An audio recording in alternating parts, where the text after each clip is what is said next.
Hello, in today's video I'm going to show you how to fix the Steam disk write error. It's an easy problem to fix and follow my instructions very closely.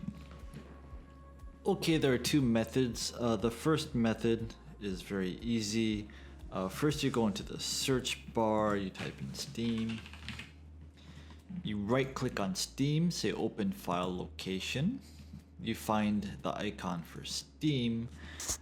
You right click on that, go to properties.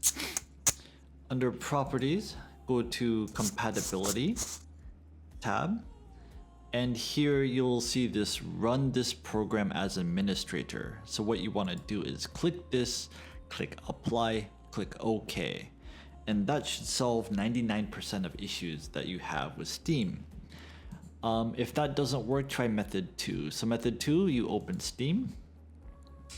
You go into your settings. Then you go into downloads. You go into clear cache. And what this does is this clears the cache for any downloaded games that you have. They often get corrupted because the cache downloads in chunks.